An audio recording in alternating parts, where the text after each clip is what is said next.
Am I the a-hole for keeping food in my room? Plus update. Original post. I, 19 female, have a full-time job and pay $500 rent a month. I still live with my father, my stepmom, stepsister, and unfortunately my stepbrother, 22 male. My stepbrother doesn't have a job, doesn't plan to get one, just sits at home all day on his butt eating up all of our food and playing video games. My dad won't do anything about it because he loves my stepmom. But my stepmom won't do anything because she loves her son, and this is how she raised him. They came into my life when I was 8 years old, and it's always been this way. She cuddles him, doesn't punish him, and she lets him do whatever the heck he wants, which includes eating all the food in the house. I remember when I was 12, and my older half-sister still lived with us. She had some friends over, so we ordered a large pizza. We ate almost half of it, and put the rest in the fridge so we could have pizza for breakfast, right? No. That bum ate the rest of it by himself in the middle of the night. By the way, we ordered pizza because there was no other food in the house. Ever since they moved in, we haven't had a full fridge. Anyway, I have a small stash of food in my room now, in one of those rubber totes, so the chance of ants and whatnot is minimum. I keep chips, bottled pops, bread/bagels, and most recently, Cracker Barrel boxed mac and cheese in there. I've been craving mac and cheese like crazy recently, so I bought a few boxes and stashed them away.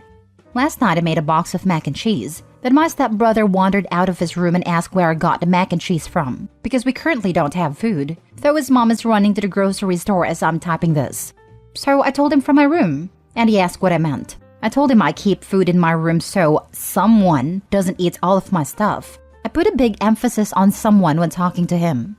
He called me an a-hole and asked why I wouldn't share my food with everyone.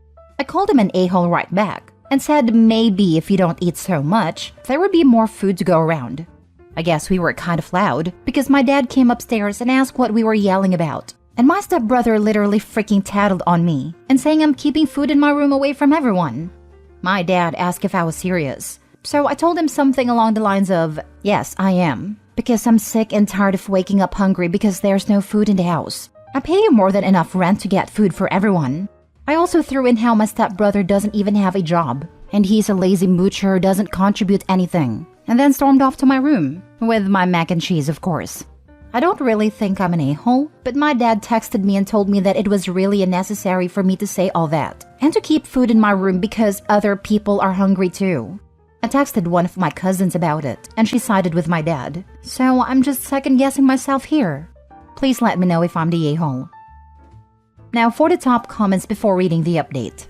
Not the a-hole. You are not stashing food from family pantry. You are buying your own food.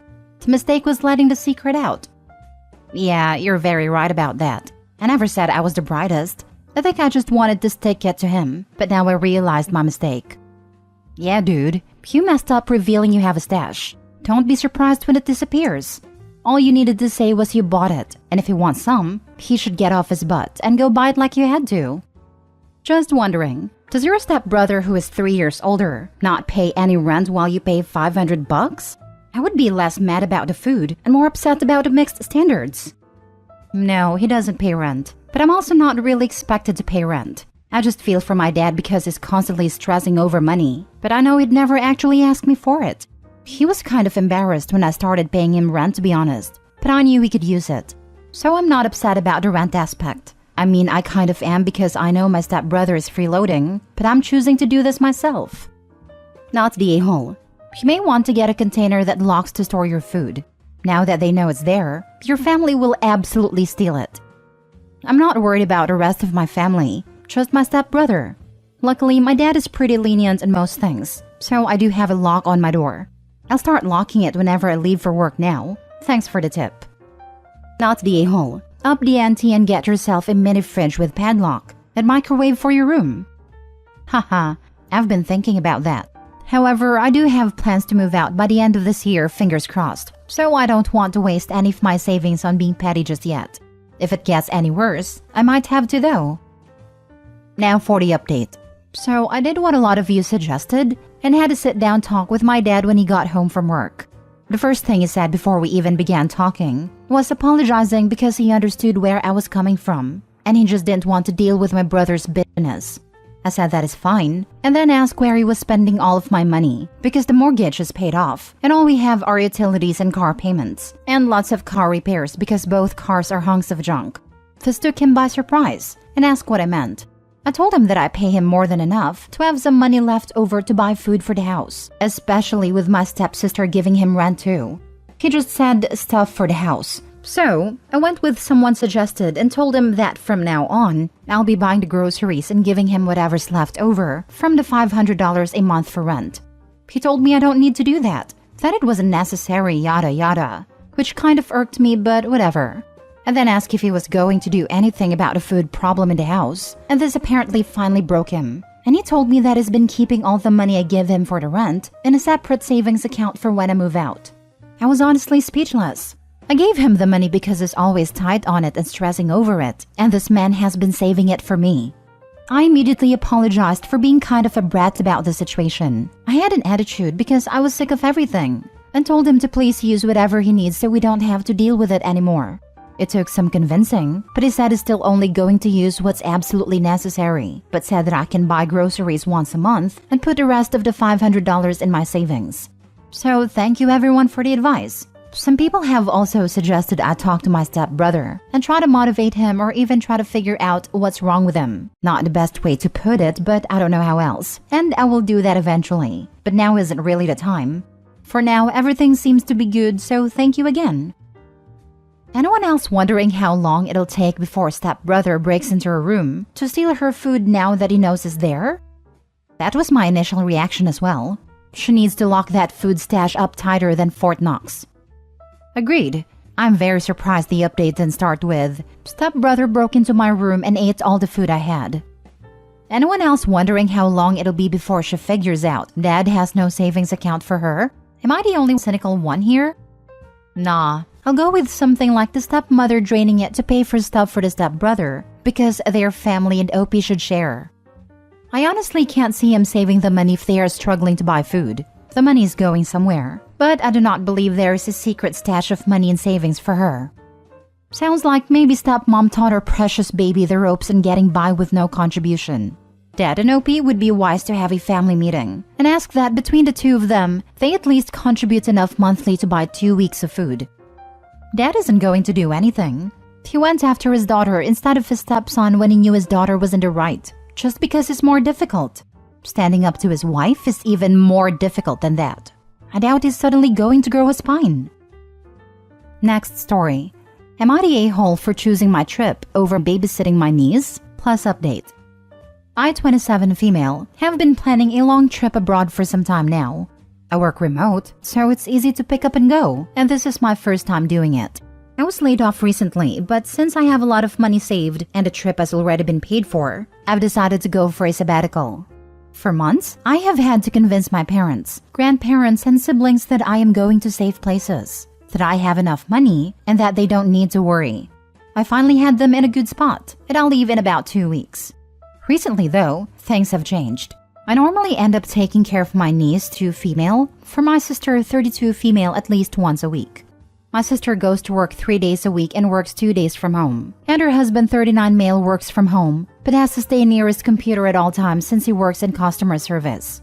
On the weekends, they enjoy going out to things like hockey games, dinner, etc. I normally take care of my niece during those times. It tends to work out because they will go out on Sunday, so I will have my Friday and Saturday nights. But with this trip, of course I will not be able to babysit.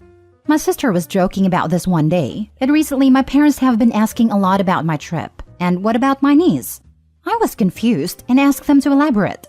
Apparently, 2 years old is an important time in a child's life, and they said that she wouldn't remember me when I got home. They want me to shorten my non-refundable trip and come home earlier so I don't miss out on any milestones. I told them that I couldn't and that it was final, and now they have been amping up the guilt. They have also gotten my grandparents involved. The only support I have is my brother, 30 male, who also never sees my niece except for special occasions. They are also bringing up my recent layoff and my financial state. I don't want to brag, but for a 27-year-old, I have a high enough savings that I could live for a year and never work. I've been laid off a lot, so savings was a priority. I could still travel and do everything I want. I have no loans, no current apartment now, and have all the big things paid for. But despite my knowing I am fine, they are starting to scare me and guilt-trip me to staying. Tonight it all blew over. My sister called me an a-hole in front of my family since I won't be able to babysit. What is she supposed to do on the weekends? I yelled at her and told her to finally hire a babysitter. My parents are on her side and told me that you should help out more. I yelled at all of them that it was not my responsibility to parent the child if they could live for a few weeks without their free babysitter, and then left. My brother texted me later that they're still angry and disagreed with my choice to continue my trip. Am I the a-hole for choosing my trip over my niece? Edit. A lot of people have asked. I will be gone for just under 4 months. I will be traveling around Europe with a short trip to visit a friend in South Korea and coming home. I suppose that would be more than just a few weeks. Lol. But not the point. Now for the top comments before reading the update. Not the a-hole. You didn't birth the child. You simply extended your helping hand toward your sister, who has absolutely taken advantage of the goodwill of you babysitting. Go low contact and get on the plane. I'm sure there's a few milestones you'll miss, but if your family wants you to see those milestones, maybe they should take pictures. FaceTime you? Don't feel guilty and don't stay. Otherwise, you'll regret not taking your trip. And your sister should be looking after her own kid on the weekend. Or maybe your parents should be if anyone is so concerned with babysitting. Enjoy your trip. If not low contact, cut down on the babysitting. Like once in a couple of months if you feel generous. And there's no need at all for family permission to go away on holiday either. No more free babysitting. This is how it started. Occasional babysitting turned into a regular Sunday thing. Now they want you to put your life on hold so you can watch the child they created. When my son was 2, I took him to another country with my mother. My husband was gonna join us 2 weeks later as he was short on vacation time. Guess what? Kid remembered his dad. He even knew his paternal grandparents and maternal great-aunt, whom he never met before and only saw on FaceTime once a week. So, kid will remember you. Oh, and don't be talked into any family holiday either. You know your sister is going to dump her kid in your lap. Tell your sister to suck it up. And tell your parents to help out more. Enjoy your trip. Now for the update. Hey everyone! First off, I want to thank everyone that commented on my last post. It blew up, so I wanted to update really quickly. I wanted to answer a few questions. 1. Yes, I have a year's worth of savings. This means that I can pay for rent and other expenses for up to 1 year without a job. 2. I do plan on continuing to look for a new position and take interviews when I can. I hope that I can get a new one because in my state, I am unable to get a new apartment without proof of income at my age. 3. I only moved back in with my parents temporarily. It's been a month. I wanted to save money and not have an apartment. They're also storing all of my stuff. They are normally okay parents, but they play favorites. 4. I will not go no contact with my family, but maybe low contact. They are important to me, but I will take your advice to stop babysitting every Sunday for my niece. It's obviously been a bad habit for my sister and brother-in-law. On to the update. Today was my niece's birthday. It was a small get-together of my family and some friends, and it was a really good time. After the party, my sister pulled me aside. She apologized for getting my mom up in arms about the babysitting. She knew I wanted to go on the trip. We hugged and I accepted her apology. For your information, my mom and I don't really get along. I don't like how she treats people. And her favoritism has always caused some insecurity. Though she has helped me a lot and I am grateful to her, I will always be the bratty youngest daughter, and I've come to accept that. Unfortunately, because of her, I have this people-pleasing behavior that I am trying to break out of. Hence, the pure turmoil between choosing my trip over my niece. My mom is very controlling, and the only reason I am still in contact is because of my dad. He's my best friend. I would hate to leave him behind. He understands my problems with my mom. He hasn't tried to fix much. He doesn't know how, but he listens and takes my feelings into account. It means the world to me. When my mom heard my sister complain, she decided it was going to be a good way to keep me home. She told the family about how a little girl shouldn't be traveling alone. She's mentioned the Natalie Holloway case, and that set a lot of people off. She watches a lot of Lifetime and Dateline. That's why everyone started hounding me in the first place. Then, she added on my lack of a job and my other responsibilities like babysitting, so that everyone would agree that I shouldn't go. Now the big update is that I did choose my trip. In fact, I'm planning to extend. Maybe I'll travel more around Southeast Asia or go to Australia, since I will be over there. To be determined, but I wanted to thank everyone for the advice and the good wishes. You all have made me feel so much more confident about this trip. Thanks again. Edit. My parents do babysit once a week as well, just during the weekday since they are retired. Natalie Holloway was 18. You were 27, and that may make you a little girl if you're a tortoise or a Greenland shark. But as a human, it makes you a perfectly normal adult. Have a great trip, and gray rock the F out of your mom. It's disappointing about the dad. Mom has apparently been pulling stuff like this for years, and he just throws his arms in the air. Defend your daughter, man. It's disappointing when kids can't understand that the other parent's sins are just as bad as the abusive ones if the other won't defend and protect the child. Sad. I wished people would get through their heads that the enabling parent is not nice. They are complicit. It's part of the screwed-upness of growing up in such a family. There's one parent behaving badly, and you feel terrible around them. Then there's the other parent. If you spend time with them alone, you feel good. They listen. Maybe they even acknowledge you're having a difficult time. They don't fix it, but during your time with them, you felt more comfortable. It feels like the dynamic is set in stone.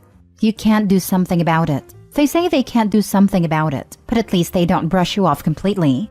The thought that they could actually do something to protect you doesn't cross your mind. In your eyes, they are the good parent because they sometimes give you a minimum of attention, and you feel comfortable spending time with them in comparison to the other parent. It's difficult to wrap your head around the fact that they also failed you, but in a different way than the more obvious toxic parent.